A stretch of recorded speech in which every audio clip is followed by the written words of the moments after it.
First interaction, how did you crack, ಎಲ್ಲಿ ಹೋದ್ರಿ, ಅವತ್ತೆಲ್ಲ ಹೆಂಗೆ ಗೊತ್ತಾಗ್ತಾ ಇರ್ತಿತ್ತು ಯಾವ ಕಂಟಿಂಜೆಂಟ್ಗೆ ಎಲ್ಲಿ ಇಂಟರ್ವ್ಯೂಸ್ ನಡೆಯೋದು, ಹೆಂಗೆ ಎಷ್ಟು ದಿವಸ ಕಾಯ್ತಾ ಇದ್ರಿ? Because today if you go through that, ಯಾವ್ದು ಸರ್ ಅದು, ಇನ್ಫೆಂಟ್ ಜೀಸಸ್ ಚರ್ಚ್ ರೋಡಿಂದ the road which goes towards MG road, army Kabban Road, yes. That campus That is where I was interviewed. Oh yeah? Yes. There is something called Service Selection Board, SSB ಅಂತ ಕರಿತೀವಿ, 24 SSB. That is where my 5-day interview was held, and that's where I was selected to join the army. How tough is it to crack firstly? Because ಎಲ್ಲರೂ IAS, IPS ಇನ್ನೆಲ್ಲ exams crack ಮಾಡೋದ್ರ ಬಗ್ಗೆ ಮಾತಾಡ್ತಾರೆ. Who talks about this? Because especially ಇವಾಗ ತುಂಬ ಆಸಕ್ತಿ ಇದೆ. There are people who train you, coach you, and prepare you for the exam and prepare you for the interview. ಅವೆಲ್ಲ ಇದೆ ಈಗ. ಮುಂಚೆ ನಾನು ಓದ್ತಿರ್ಬೇಕಾದ್ರೆ ನಮ್ಮ ಮನೇಲಿ ಕರೆಂಟ್ ಇರಲಿಲ್ಲ, ಮನೆಗೆ ನ್ಯೂಸ್ ಪೇಪರ್ ಬರ್ತಿರಲಿಲ್ಲ, ರೇಡಿಯೋನೂ ಇರಲಿಲ್ಲ ಮನೆಯಲ್ಲಿ. ಆದರೆ NCC ಮೂಲಕನೇ ಇನ್ಫಾರ್ಮೇಷನ್, ನಮ್ಮ ಅಣ್ಣನ ಮೂಲಕ ಸ್ವಲ್ಪ ಇನ್ಫಾರ್ಮೇಷನ್. ಸ್ಯಾಟರ್ಡೇ ಈ ಎಂಪ್ಲಾಯ್ಮೆಂಟ್ ನ್ಯೂಸ್ ಅಂತ ಬರ್ತಾಯಿತ್ತು. ಎಂಪ್ಲಾಯ್ಮೆಂಟ್ ನ್ಯೂಸಲ್ಲಿ ಕಮಾಂಡ್ ಡಿಫೆನ್ಸ್ ಸರ್ವಿಸಸ್ ಎಕ್ಸಾಮಿನೇಷನ್ ಬಗ್ಗೆ ಅಡ್ವರ್ಟೈಸ್ಮೆಂಟ್ ಬರುತ್ತೆ, ವರ್ಷಕ್ಕೆ 2 ಸಲ ಎಕ್ಸಾಮ್ ಆಗುತ್ತೆ ಅಂತೆಲ್ಲ ಗೊತ್ತಿತ್ತು. ಸೊ ಸ್ಯಾಟರ್ಡೇ ಓಡ್ತಿದ್ದು ಲೈಬ್ರರಿಗೆ ನೋಡ್ಕೊಂಬರಕ್ಕೆ ಇದೆಯಾ ಅಂತ ಹೇಳ್ಕೊಂಡು. ಕಾಲೇಜಲ್ಲಿ ಬರ್ತಿರಲಿಲ್ಲ, ಈ ಮ್ಯಾಗ್ಝಿನ್ ಬರ್ತಿರಲಿಲ್ಲ ನಾನು ಓದ್ತಿರೋ ಕಾಲೇಜ್ನಲ್ಲಿ. ಸೊ ಇನ್ಫಾರ್ಮೇಷನ್ ಹೇಗೆ ಅಂದರೆ ಈಗೆಲ್ಲವೂ ನಿಮ್ಮ ಫಿಂಗರ್ ಟಿಪ್ಪಲ್ಲಿ ಇದೆ, ಜಸ್ಟ್ ಗೂಗಲ್ ಸರ್ಚ್ ಮಾಡಬೇಕು, ಅದು ಕೂಡ ಮಾಡಲ್ಲ ಈಗಿನ ಮಕ್ಕಳು. ಸೊ ಇಂಟ್ರೆಸ್ಟ್ ಇದ್ದರೆ you can always find information. Training coaching ಎಲ್ಲ ಏನೂ ಇರಲಿಲ್ಲ, ಟು ಬಿ ಫ್ರ್ಯಾಂಕ್. ನಾನು ಅಂದ್ಕೊಳ್ತೀನಿ UPSCದು ಅಡ್ವರ್ಟೈಸ್ಮೆಂಟ್ ಬರುವ ಸಮಯದಲ್ಲಿ ನಾನು ಬೇರೆ ಎಕ್ಸಾಮ್ಗಳಿಗೆ ಪ್ರಿಪೇರ್ ಮಾಡ್ತಾ ಇದ್ದೆ ಅಂತ ಹೇಳಿದ್ನಲ್ಲ. ಸೊ ನಾನು ಕಾಲೇಜಿಗೆ ಹೋದಾಗ my college library was much better then the library which I had experienced in my PU days or high school days. So our college was much better equipped in terms of information. ಆಮೇಲೆ ಕಾಲೇಜಲ್ಲಿ ತುಂಬ ಜನ, ನಾನು ಹೇಳ್ದೆಲ್ಲ, ಅವರೊಬ್ಬರು ನಮ್ಮನ್ನೆಲ್ಲ ಕರ್ಕೊಂಡು ಹೋಗಿ ಓದಿಸ್ತಾ ಇದ್ರು ಅಂತ. ಸೊ ಅವರು ತುಂಬ ಇನ್ಫಾರ್ಮೇಟಿವ್ ಆಗಿದ್ದರು. ಮತ್ತು ಸಕ್ಸಸ್ ಕಾಂಪಿಟಿಷನ್ ರಿವ್ಯೂ ಅಂತ ಒಂದು ಮ್ಯಾಗ್ಝಿನ್ ಬರ್ತಾಯಿತ್ತು. ಅದರಲ್ಲಿ how to face the CDS exam, how to face SSB ಹೇಳೋದಕ್ಕೆ ಒಂದು ಸ್ವಲ್ಪ ಪಾಯಿಂಟ್ಸ್ ಬರ್ತಾಯಿತ್ತು. That was all the preparation you guys had. You had. Yes. And in fact, I can share this with you. Next day was my sister's marriage. And the previous day I had gone early morning to the ಕಟ್ಗೆ ಹಾಕ್ಸ್ಕೊಂಬರೋಕ್ಕೆ ಮದುವೆ ಮನೆಗೆ. My brother, I said, he was a wing commander already. ಅವನು ಬೆಳಗ್ಗೆ ಕೇಳಿದ, ನೀನು exam ಬರಲಿಕ್ಕೆ ಹೋಗ್ತಾ, November 4th, I still remember. I said, ಇವತ್ತು ಮದುವೆ ಬ್ಯುಸಿ ಇದ್ದೀನಿ. I was not serious that way, ತುಂಬ serious ಏನಿರಲಿಲ್ಲ. Then he took me on his scooter and exam was in Vidhan Southa itself. Banquet ಹಾಲಲ್ಲಿ exam ಇತ್ತು. ನನಗೆ ಇವಾಗಲೂ ನೆನಪಿದೆ, ಆ ಕಂಬದ ಕೆಳಗೆ ಕೂತು ಎಕ್ಸಾಮ್ ಬರೆದಿರೋದೆಲ್ಲ. So he drop me at the porch of that Vidhan Soudha. ಈಗಿನ ಹಾಗೆ ಸೆಕ್ಯೂರಿಟಿ ಎಲ್ಲ ಯಾವುದೂ ಇರಲಿಲ್ಲ. I just made it at 9:30 and wrote the exam. So to be frank, I took the exam very lightly. ನನ್ನ ಜೊತೆಗೆ ನಮ್ಮ ಕಾಲೇಜಿನ ಒಂದು 5-6 ಜನ ಹುಡುಗರು ಬಂದಿದ್ದರು ಎಕ್ಸಾಮ್ ಬರೀಲಿಕ್ಕೆ. ನೆಕ್ಸ್ಟ್ ಡೇ ಮದುವೆಗೂ ಅವ್ರು ಬಂದಿದ್ದರು. ಹಾಗೆ none of them cleared. I cleared the exam. And then there was an interview of 5 days. ಅದೇ ಕಬ್ಬನ್ ರೋಡಲ್ಲಿ 24 SSB ಅಂತ.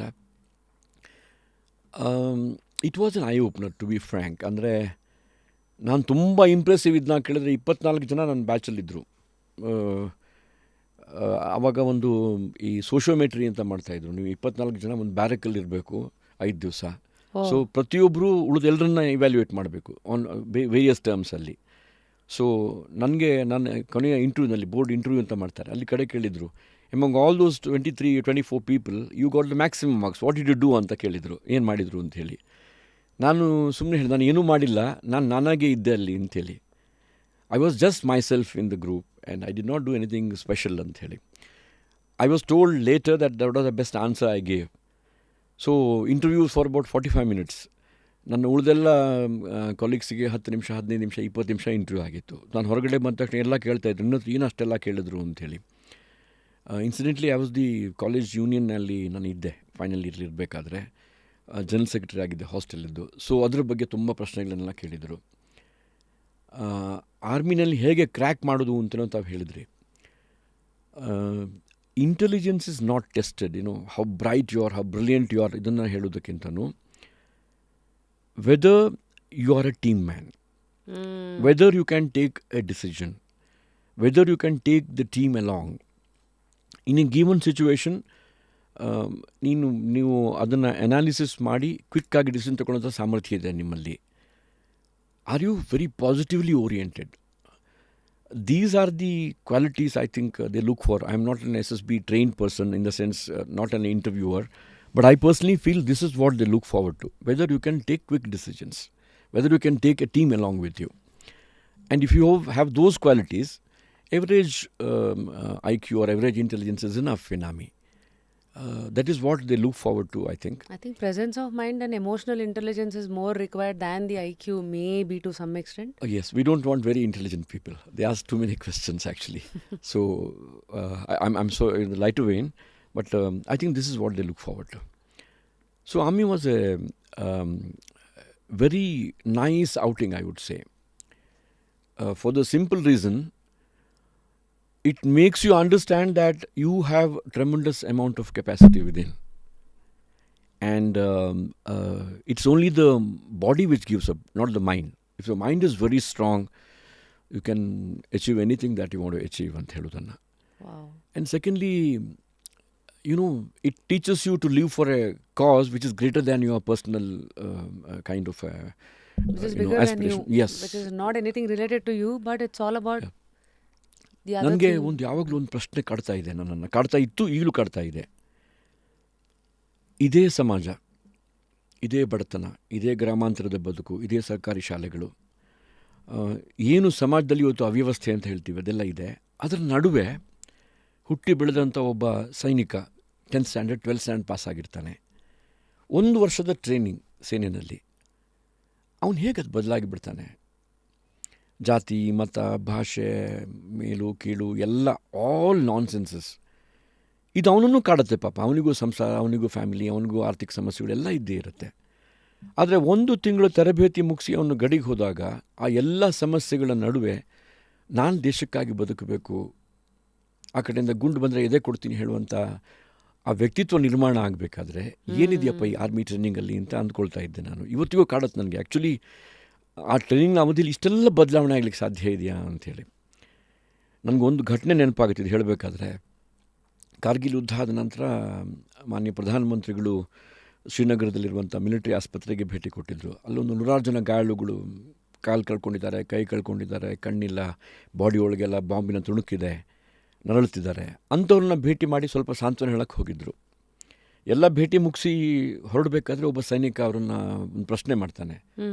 ಮಾನ್ಯ ಪ್ರಧಾನಮಂತ್ರಿಗಳೇ, ನನಗೆ ನಿಮ್ಮ ಹತ್ರ 1 ನಿಮಿಷ ಮಾತಾಡಬೇಕು ಅಂತ. ಏನು ಅಂತ ಕೇಳ್ತಾರೆ.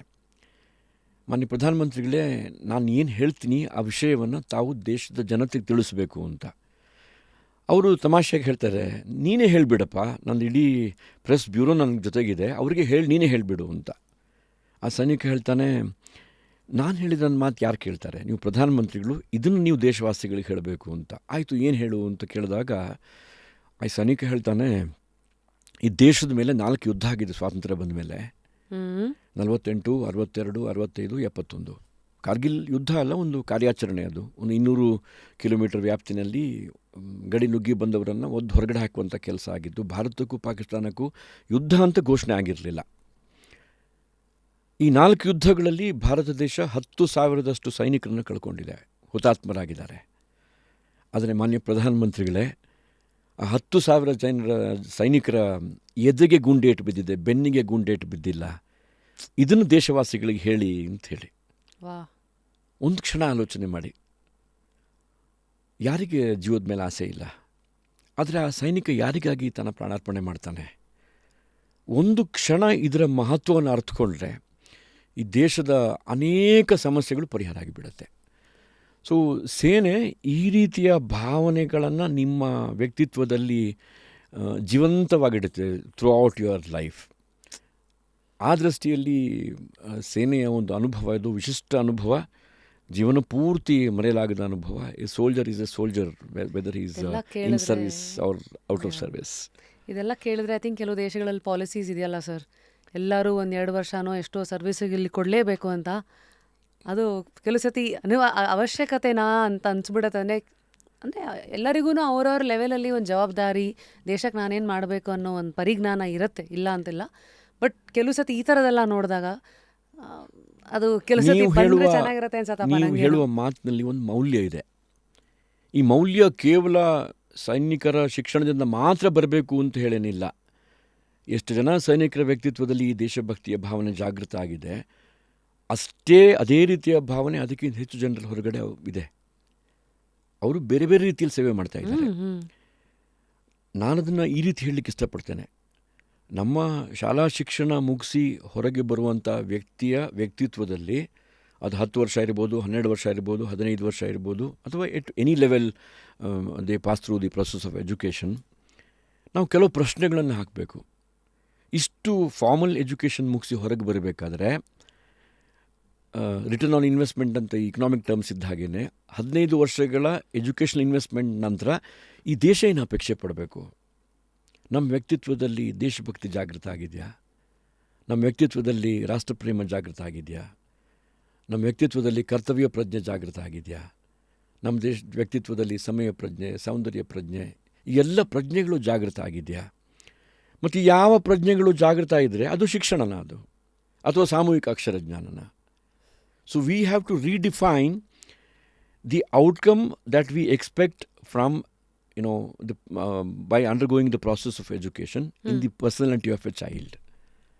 ಅದಕ್ಕೆ ಪೂರಕವಾಗಿ ಶಿಕ್ಷಣ ವ್ಯವಸ್ಥೆಯನ್ನು ನಾವು ರೂಪಿಸಿಕೊಂಡ್ರೆ 1 ವರ್ಷದ ತರಬೇತಿ ನಂತರ ಹೇಗೆ ಒಬ್ಬ ಸೈನಿಕ ಬದಲಾಗ್ತಾನೆ, 15 ವರ್ಷಗಳ ಶಿಕ್ಷಣದ ನಂತರ ಒಬ್ಬ ವ್ಯಕ್ತಿ ಬದಲಾಗಲಿಕ್ಕೆ ಸಾಧ್ಯ ಇಲ್ವಾ?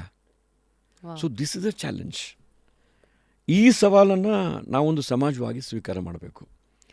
ಕೇವಲ ಒಂದಷ್ಟು ಮಾಹಿತಿ, ಒಂದಷ್ಟು ಕೌಶಲ್ಯವೇ ಶಿಕ್ಷಣದ ಉದ್ದೇಶ ಆಗಲಿಕ್ಕೆ ಸಾಧ್ಯ ಇಲ್ಲ.